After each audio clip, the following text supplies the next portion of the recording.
Pada suatu kali, Yesus mulai pula mengajar di tepi danau. Maka datanglah orang banyak yang sangat besar jumlahnya mengerumuni dia, sehingga ia naik ke sebuah perahu yang sedang berlabuh, lalu duduk di situ. Sedangkan semua orang banyak itu di darat, di tepi danau itu. Dan ia mengajarkan banyak hal dalam perumpamaan kepada mereka. Dalam ajarannya itu, ia berkata kepada mereka, "Dengarlah, adalah seorang penabur keluar untuk menabur. Pada waktu ia menabur, sebagian benih itu jatuh di pinggir jalan. Lalu datanglah burung dan memakannya sampai habis. Sebagian jatuh di tanah yang berbatu-batu, yang tidak banyak tanahnya. Lalu benih itu pun segera tumbuh karena tanahnya tipis. Tetapi sesudah matahari terbit, layulah ia dan menjadi kering karena tidak berakar. Sebagian lagi jatuh di tengah semak duri. Lalu makin besarlah semak itu dan menghimpitnya sampai mati, sehingga ia tidak berbuah. Dan sebagian jatuh di tanah yang baik. Ia tumbuh dengan suburnya dan berbuah. Hasilnya ada yang 30 kali lipat, ada yang 60 kali lipat, ada yang 100 kali lipat." Dan katanya, "Siapa mempunyai telinga untuk mendengar, hendaklah ia mendengar." Ketika ia sendirian, pengikut-pengikutnya dan ke-12 murid itu menanyakan dia tentang perumpamaan itu. Jawabnya, "Kepadamu telah diberikan rahasia kerajaan Allah. Tetapi kepada orang-orang luar, segala sesuatu disampaikan dalam perumpamaan, supaya sekalipun melihat, mereka tidak menanggap. Sekalipun mendengar, mereka tidak mengerti, supaya mereka jangan berbalik dan mendapat ampun." Lalu ia berkata kepada mereka, "Tidakkah kamu mengerti perumpamaan ini? Kalau demikian, bagaimana kamu dapat memahami semua perumpamaan yang lain? Penabur itu menaburkan firman. Orang-orang yang di pinggir jalan, tempat firman itu ditaburkan, ialah mereka yang mendengar firman. Lalu datanglah iblis dan mengambil firman yang baru ditaburkan di dalam mereka. Demikian juga yang ditaburkan di tanah yang berbatu-batu. Ialah orang-orang yang mendengar firman itu dan segera menerimanya dengan gembira. Tetapi mereka tidak berakar dan tahan sebentar saja. Apabila kemudian datang penindasan atau penganiayaan karena firman itu, mereka segera murtad. Dan yang lain ialah yang ditaburkan di tengah semak duri. Itulah yang mendengar firman itu.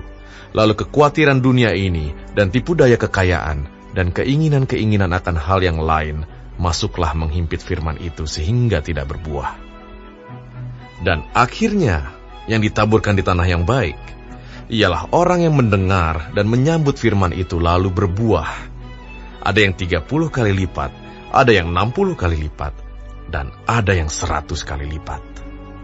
Lalu Yesus berkata kepada mereka, "Orang membawa pelita bukan supaya ditempatkan di bawah gantang atau di bawah tempat tidur, melainkan supaya ditaruh di atas kaki dian.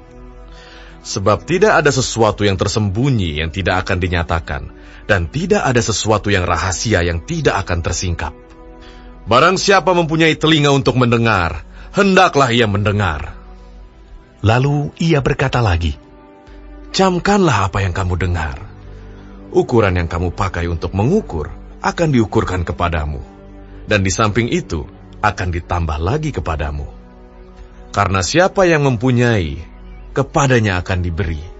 Tetapi siapa yang tidak mempunyai, apapun juga yang ada padanya akan diambil daripadanya." Lalu kata Yesus, "Beginilah hal kerajaan Allah itu. Seumpama orang yang menaburkan benih di tanah.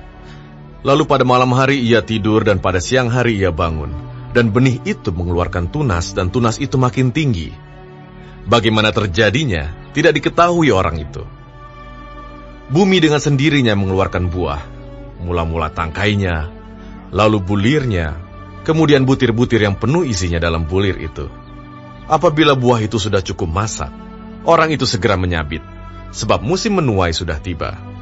Katanya lagi, "Dengan apa hendak kita membandingkan kerajaan Allah itu? Atau dengan perumpamaan manakah hendaknya kita menggambarkannya? Hal kerajaan itu seumpama biji sesawi yang ditaburkan di tanah. Memang, biji itu yang paling kecil daripada segala jenis benih yang ada di bumi.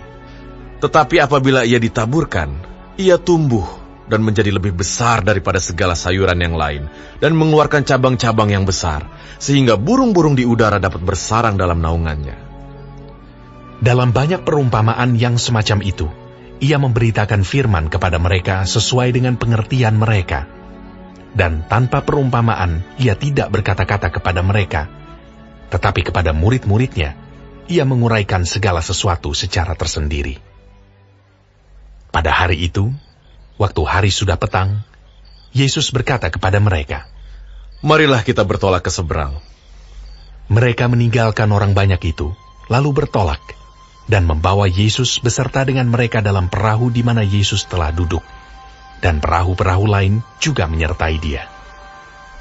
Lalu mengamuklah taufan yang sangat dahsyat, dan ombak menyembur masuk ke dalam perahu, sehingga perahu itu mulai penuh dengan air. Pada waktu itu, Yesus sedang tidur di buritan di sebuah tilam.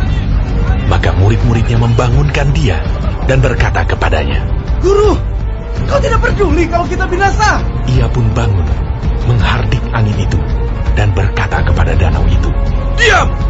Tenanglah!" Lalu angin itu reda, dan danau itu menjadi teduh sekali. Lalu ia berkata kepada mereka, "Mengapa kamu begitu takut? Mengapa kamu tidak percaya?" Mereka menjadi sangat takut, dan berkata seorang kepada yang lain, "Siapa gerangan orang ini, sehingga angin dan danau pun taat kepadanya?"